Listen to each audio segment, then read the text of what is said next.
Hello my friends, this is an example on Lenz's law. We have a solenoid, and inside the solenoid we have a magnet.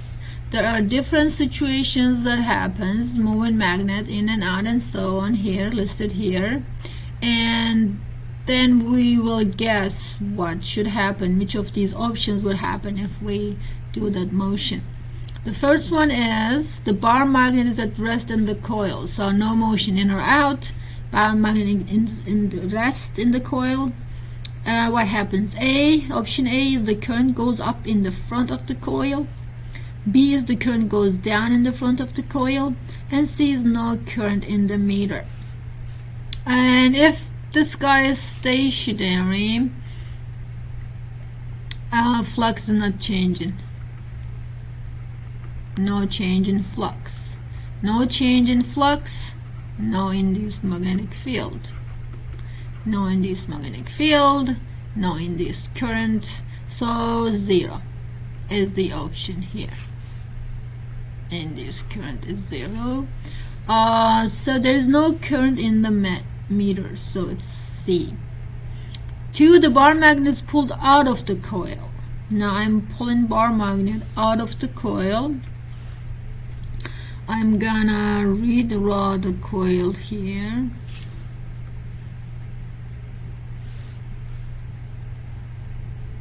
So we have lines going over, and I am pulling the magnet out. This is north, this is south. Let me do a better job there.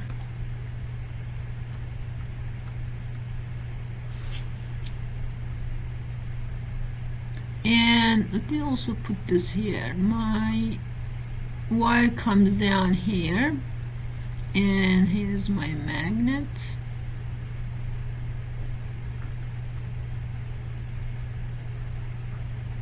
North south, and we know that the background magnetic field is to the left here.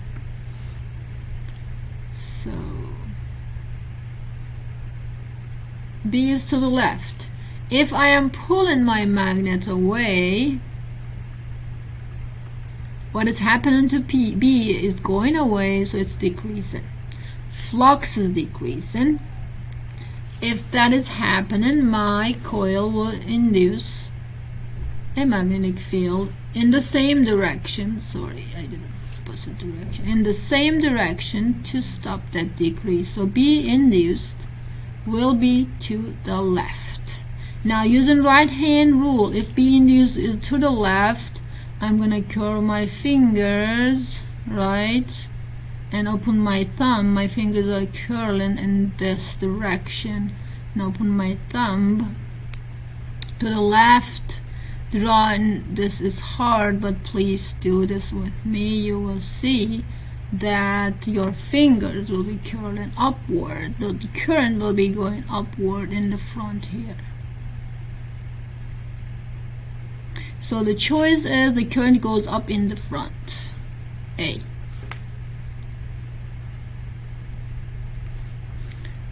Let me show the current with red so we can see it here.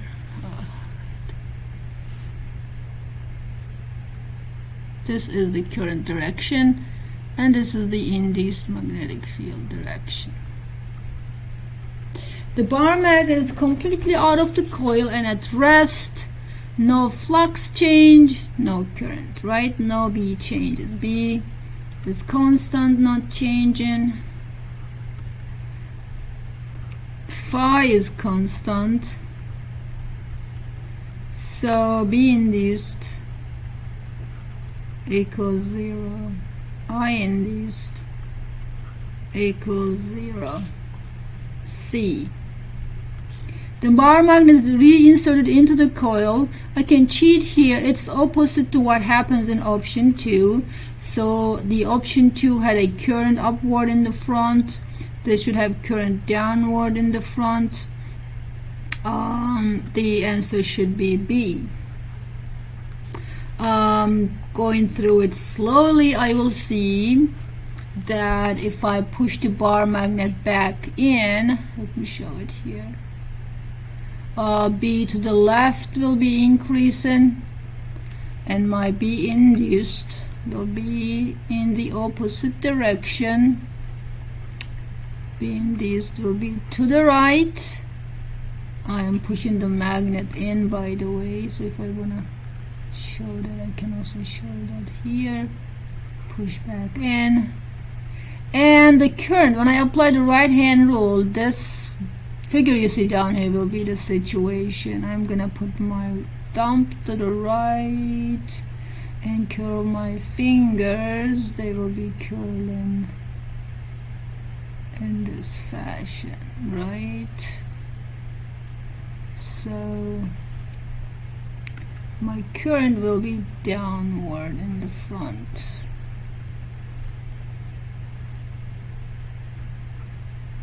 For this case, so that's for option B. So CA, CB should be our answer, and here are the answers listed here. Make sure you review, go through this question again, and do all of them, and convince yourself that they are the answers. I want to look at one more question here.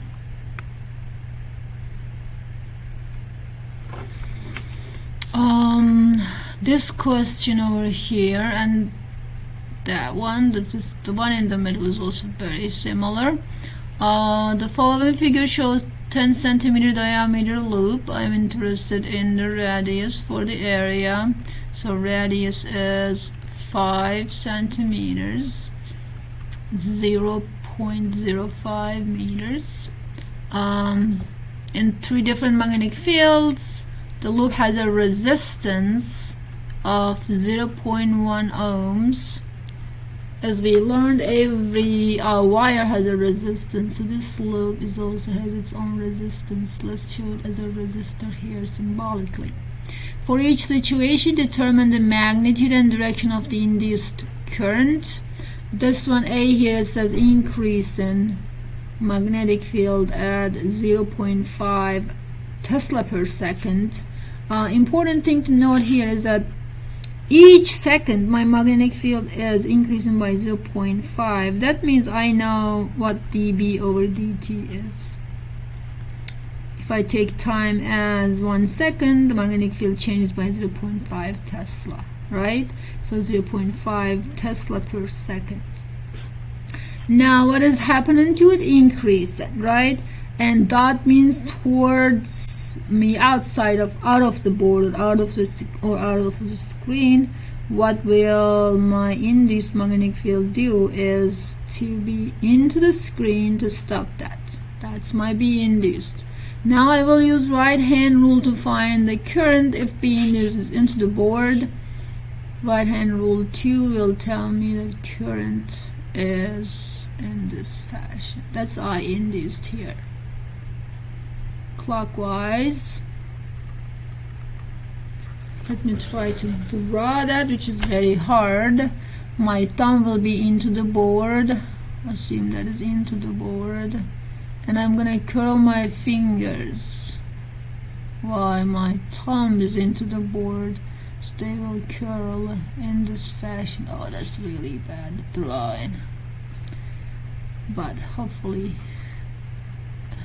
And my fingers curls in this fashion. Please do this with me to understand it, because my drawing became really bad here. Let me try again.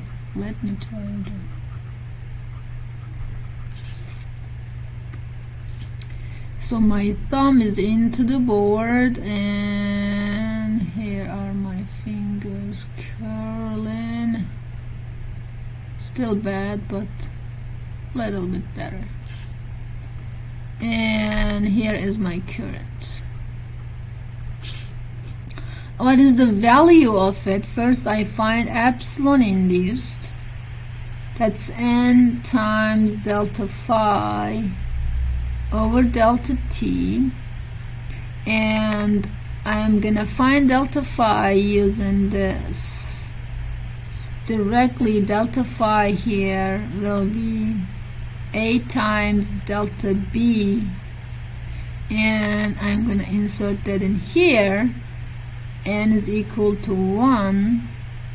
I'm going to have here A times delta B over delta T. And guess what? I already know what delta B over delta T is. 0.5 Tesla per second, right? And get my A using pi r squared. Insert it in here. And solve for my epsilon induced, which should be, I should have it somewhere here. That should be 0.0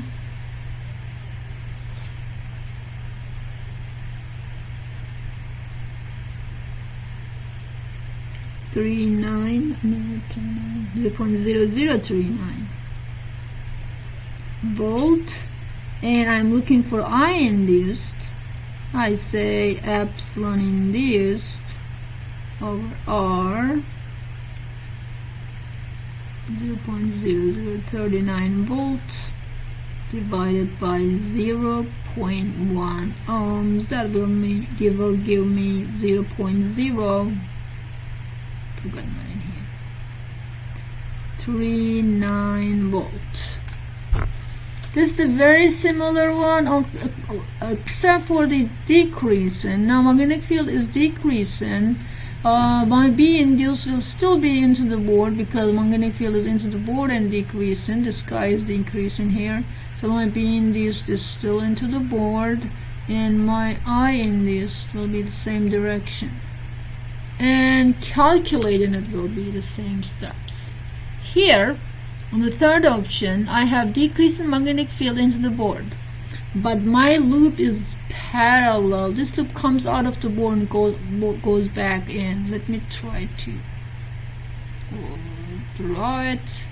Magnetic field is just on the side of it. None of the magnetic field is passing through it. So flux through my loop is 0 to begin with, never changes. It doesn't matter if magnetic field changes or not because there's no flux through the loop.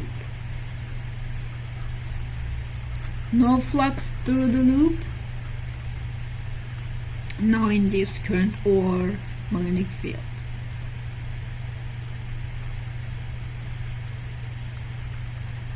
So 0.